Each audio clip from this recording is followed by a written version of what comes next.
In over 3 decades, I've learned that truly great car dealerships are only great because of one thing: leadership. So I'm sitting down with the great men and women inspiring automotive on TimTalks, automotive leadership and beyond.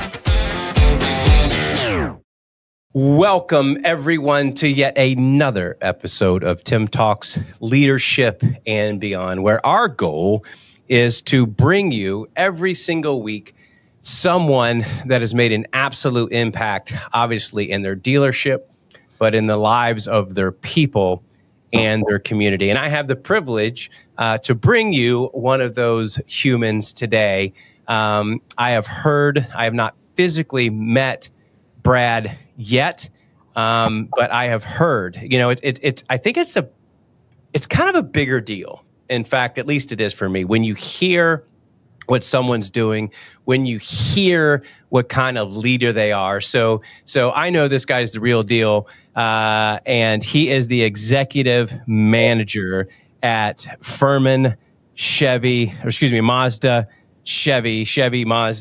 Ferman, an incredible organization, 127 years in business there in the beautiful state of Florida. And with that, Brad, did I get all that right? Yes, absolutely. Sounded great. I appreciate that. That's awesome. Brad Wise, thank you so much for the privilege to be able to communicate with you and coming on our show. Truly appreciate it. It's a pleasure to be here. Thanks for having me. As a matter of fact, you have your own podcast, which I think is probably a cooler title than mine based on your last name. And that is Wise Up, the Wise Up podcast. And I'm assuming people can find that Spotify, Apple. All of them. Yeah, I'm having a lot of fun with that, learning that whole space. And it's a good outlet for creativity. It's a good recruiting tool. It's not really about the car business. It's more about self-development things that can apply to any business. So encourage anybody to take a listen to it. I appreciate it. Absolutely. I'm gonna. I've taken notes, and I am going to definitely do that as well. Let's just start with, I know a lot of people in the space know you. We met through. We have the privilege to partner together with some of the products that we have. Today's not about that, but we had the privilege to meet each other through Clubhouse. And then through that, obviously, just hearing reputation and stories of number one Ferman, which is an incredible organization, and then and just you. But I think take us back a little bit. Tell us your story, Brad. How did you get in the car business? How long have you been at Ferman? So on and so forth. Let's start there. Sure. I mean, I'm the perfect example. Is if I can do it, anyone can do it. I was a C student in school. I was a college jock. I majored in baseball in college and didn't really take school that seriously. So when, I got out of college, I was living in an apartment with someone who worked at a car dealership. And it just so happened that the GM there also played baseball at the same school I played baseball on. And he said, hey, you ought to come down there and get a job because of that. So obviously that guy and myself hit it off for that reason. And he's been. You were in college then? I was just out of college, so I was like, I was getting into the workforce now, trying to figure out what I was going to do. And he guided me to the dealership. I met a gentleman by the name of Jerry Mutz, who played baseball at the same college, and he was a great mentor of mine. In fact, I have a picture of him on my wall over here. And he took a naive country boy kid and taught him not only about the car business but about the world. So I had some really good managers and role models in sales, and about what to do and what not to do, some colorful characters along the way. Yeah. My mom dropped me off at the front door of the dealership in a suit that she bought me at Sears the day before. I wore it every single day until somebody told me I needed to, I was really naive, and I really was raised by my managers. So that's just something that management is so important in the automobile industry and probably any industry, to really guide people and give them advice and counsel, and that's what they did. And in short order, I got off to a really good start. And then I started getting the magic confidence. That's something I really, lacked. I know you're a big Tony Robbins guy, and so am I. And my leverage at the time was to not embarrass myself, because they had that board in the conference room, the number one and the worst one. I would have done anything to avoid being at the bottom of that board. So it wasn't, my driving force was not to be successful, it was to not be on the bottom of that board.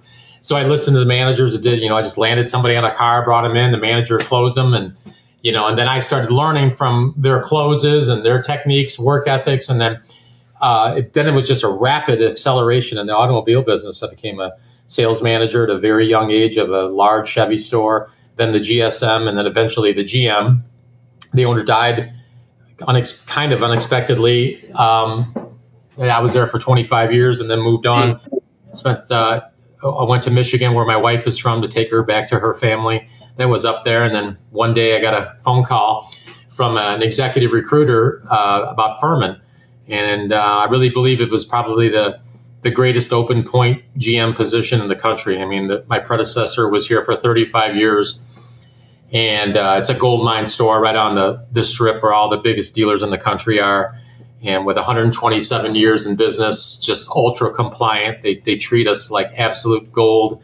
So, I mean, that's really it. I want to pinch myself. I just can't believe that I work for this organization. But we've had some great success since I've been here. So I can't wait to get to work every day. It's lots of fun. That's amazing. So how long have you been at Ferman? About 7 years. 7 years. Awesome. Mm-hmm. Awesome. So let's go back seven years ago. Obviously, you were uber successful at your last stop that you were there 25 years. I was a place 8 years, and then another place 10 years, and then we started, our Car Now. But it's incredible to have that type of run. Number one, it's not normal anymore. You see people 3 years here, 2 years there, kind of jumping around. But 7 years, you roll up your sleeves and you dive in. What are some of the things? And again, like I said, ladies and gentlemen, like other people, and this is probably more so than not, other people talk about Brad and his leadership and how he cares about his people. But we'll get to that in a second. But what did you do day one? When you first got here, whether you had to change the culture, didn't change the culture, it was a good culture, that is thrown around a lot as well. So kind of take us back in time on from there till now on how you kind of how you set the tone to what your stores are today. Well, I spent a lifetime of learning leadership and best practices in the automobile business. So I have to say that I have always been a researcher. Even when I was a college baseball player trying to throw 90 miles an hour, I'd be researching medical journals and pitching books and everything else. So I don't know where that came from inside me, but I've always been a learner. So I had consumed tons and tons of leadership information, self-development information before I even took this job. So I knew what to do. And one of the things is, when you're trying to start a movement is what it's like. You're trying to start a movement, and if you get into an organization that has a lot of complacency, or people that don't want to change, or energy vampires, that your first meeting is going to be very important. So I really wanted to know what was awkward, what was missing, what do you love, what do you hate, what do our guests love, what do our guests hate, and look for common denominators. And then the next thing is every single morning we have meetings, and they have nothing to do with the car business. It has to do with being more, doing more, exposing them to the self-development world that I know that a lot of people know is really the secret to happiness and the secret to success in business and your personal life is to get tuned into that radio station of the self-development world as opposed to what you learned in school, which is pretty much useless. And then your well-intentioned family members telling you these things, which are kind of, if you listen to Uncle G, our great Grant Cardone, that explains pretty eloquently how that information is not serving you. So it's just to give you a real world example, it might be, weight loss stories are a great one. So there's a great video of someone who is about 300 pounds and is bedridden because of some military injuries and his back, and he can't walk, and you can just see the dead look on his face. And it showed the miraculous change in someone in 6 months, going from that state to running marathons with the brightest smile you could possibly imagine. In fact, I would encourage everybody to watch it. Maybe, I don't know if you can put links in the show notes, but sure. Diamond Dallas's Diamond Dallas Page, I think his name is. He's a he was a wrestler. Yeah, he's the yoga guy. So DP Yoga, DDP Yoga is what it is, and just Google DDP Yoga and the Arthur video, and that's about 8 minutes of the best gold you'll ever see. And it just shows that when people progress at something, how happy they can be. So it's the stacking of these meetings every single day of seeing the world, a championship fisherman with no arms and legs, a 80-year-old nun who competes in Ironman competitions. I've got a whole arsenal of all these stories, and you'd have to be a fool not to see that and say, God, if these people can overcome these kinds of hurdles, and at the same time look at the smile on their face.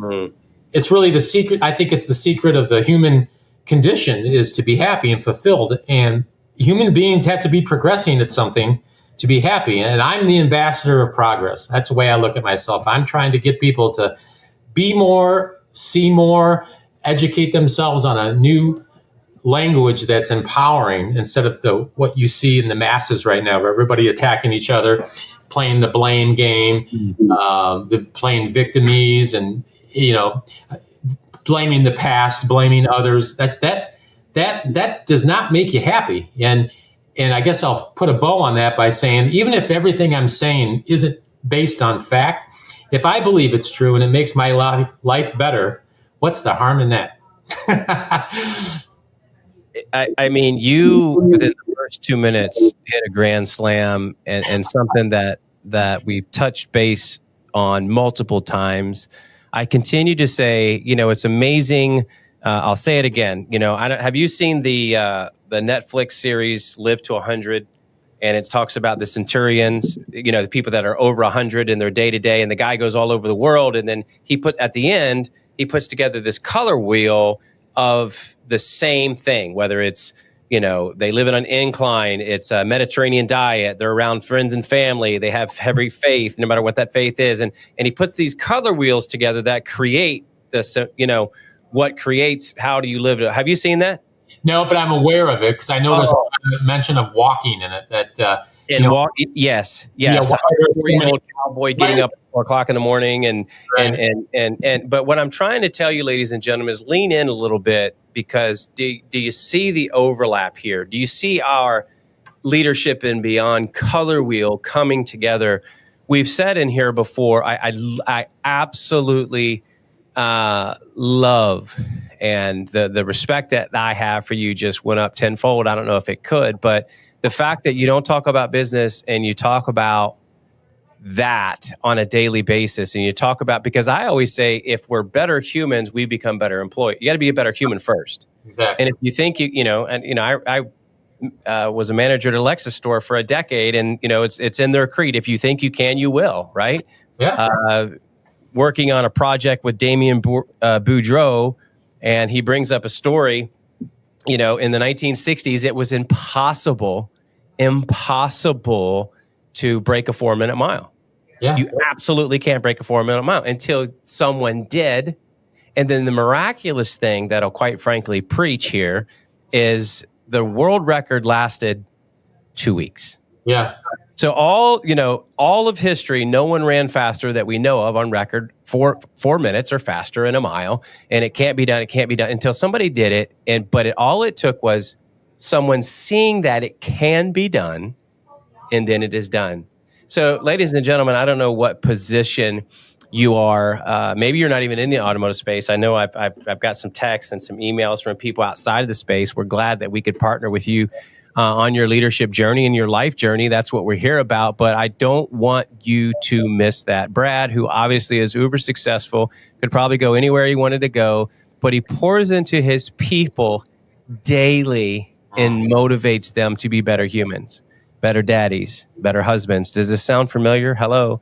Better wives, better girlfriends, better significant others. I mean, guys, that is probably the largest key that will unlock greatness in your organization. I mean, I absolutely love it. In fact, we're going to have to start sharing some of these videos because, look, life gets very difficult. We all go through stuff, right? I mean, we all go through things. Unfortunately, people pass away, people break up, things are lost. And every day, you know, as we're horse cussing an employee or you have no idea what people are going through, and having that type of breakthrough mentality to where you're giving them a platform where you're not busting them up because they, you know, sales are XYZ, but you're encouraging them, you know, every day. That is huge. And that leads me, because I'm always interested, because I want to learn. Like we were a company that grew very, very quickly.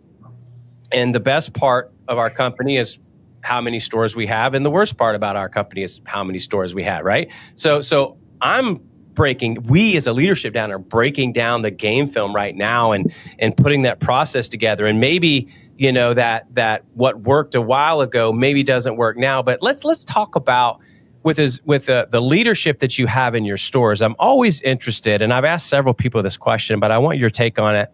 With that type of vibe, culture, feeling, whatever you want to say within your store, to where you're pulling in and making people better humans every single day, how do you is there anything that changes as far as holding them accountable, as far as discipline when they don't do right? Mm-hmm. You know, I've heard a million stories. Oh, well, you fired me and you're supposed to be this, and, you know, this company's supposed to be, you know, what we used to call La Familia, you know, but you did this and you did, how do you bridge that gap?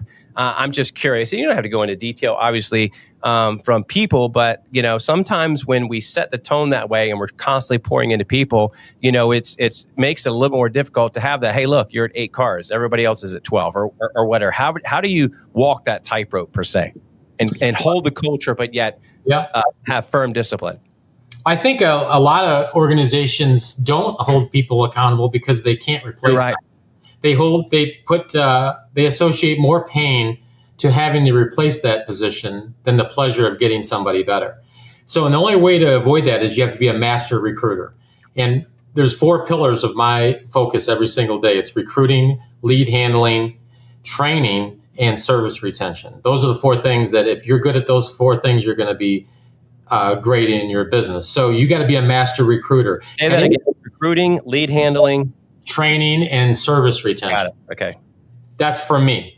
One of my strong suits is I'm a recruiter. I do all sorts of recruiting efforts that are unusual off the grid. And can you give us one? Yeah, sure. Well, first of all, my social media posts are very intentional. Trying to sell Ferman, Florida, sunshine, guns, no state tax. You know, I'm putting posts out there trying to attract a superstar up north to come to play for Ferman. So I'm trying to create a playground for talented people. In other words, talented people, for example, would be, you know, in sports, because I have a sports background, I manage this just like I'm managing sports, as I have to have the best players. I can have the best coaches, I can have the best plays, I can have the best facility, but I'm not going to win unless I have the best players.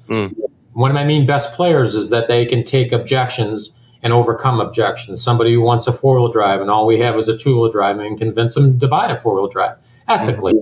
Convince somebody to spend more on their car on the payment through value and really understanding the vehicle, and get them to see the value in spending more, as opposed to selling people who came in to buy it. You know, a chimpanzee can do that. So I need to find these talented people. And it's not that hard to find them, because you and I know most stores don't have good cultures. And for that, I'm very happy to be competing in that environment where the managers aren't servants to talented people. We're servants to service advisors and revenue generators. We sweep the path for those folks. And I need to find the superstars. So what do playgrounds look like? There's freedoms. We give our top producers freedoms, schedule freedoms to wear whatever they want. Because if you're talented and you're great, other people know that, and they're going to try to steal you, you know? So in order to win a Super Bowl, you have to have great players. There's no substitute for that. Tom Brady left the Patriots, came to Tampa, they won a Super Bowl, okay? Belichick didn't, so it isn't me, it's a player. But it is me if I'm recruiting those kinds of people. So from that aspect of things, recruiting is a very big part. I go in on Indeed, the website and there's people there updating their resumes. I'll go in there and poach my competition to find their employees that updated their resume in the last 2 weeks. And then it gives me all their background, all their information.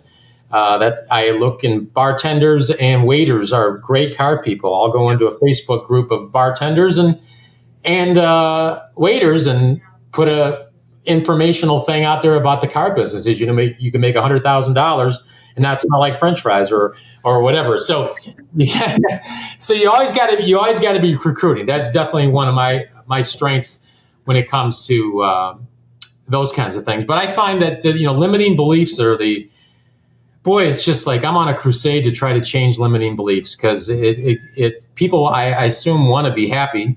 I mean, that really is the outcome of life, isn't it? Is to be happy and fulfilled. And so many people are 3 feet from gold and they're just going east looking for a sunset. And I just want to shake them and say what I've learned. You were talking about things like their background or their where they came from. And I mean, if you read any biography of any famous, successful, happy person, the first 2 chapters are horrible.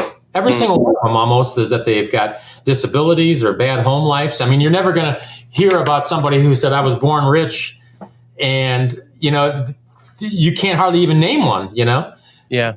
If you look at some of the offspring of some famous people, they don't really do anything. It's these immigrants and ADHDs and broken families and struggles. That's where the real juice of life is. So if you start stop using that as an excuse and use that as a superpower. If I had, ADHD or something like that, I could name 10 people, including Steve Jobs, that also had that and call it a superpower. So you get to decide what things mean. A divorce, what does that mean? Somebody died. I get to choose what that means. If my 85-year-old grandmother passes away and I put my hand on the door to the funeral home, I can say to myself, this is going to be a celebration of someone's life, or I'm going to dress in black and cry with everybody else. I get to choose what this funeral means, or look at a bad childhood as a blame it for what it is, but also maybe I wouldn't be as determined as I am now or as gritty as I am now if I didn't have that experience. So I'm like blaming that intelligently and using it as a fuel or a superpower to, finding a worthy opponent, using that as fuel. So you can almost take any conventional wisdom of things and turn it around and give it a completely different meaning. And that's what I try to do when I'm, in car dealerships, there's a lot of drama. There is, and that's sort of my role is to sort of be that psychiatrist in a lot of ways, because I can pull something out of my quiver that I've learned that is going to help somebody in that situation. And I think I create a bond like that with some people. And it's just my role here. Everybody has a role to play. Not that mine's better than anything else. That's just kind of what I do. I look into the hearts and minds and souls of people, and I can just tell by looking in their eyes that something's missing. Let's go in my office and talk about it. And sometimes you go home and you're just exhausted from, energy vampires sometimes that exist that we eradicate from our store. But that's in any business, not just the car business, but seems to be a little bit more prevalent in the auto industry. No, that's I'm sitting here and I'm actually getting fired up. I mean, I love that. I love that quote. What does that mean? What does that mean? I've said a bunch of times, and it's not, I didn't coin it by any means, but you either wake up a victim. And there's a lot of people that just wake up, like you said, victimese. People just wake up. Unfortunately, this country's full of them. This world's full of them. Mainly, unfortunately, this country that we love. You and I both love this country so much, and people wake up victims other than the people that just want to overcome and adapt and leave a better way for your children and leave a better way. And you're right.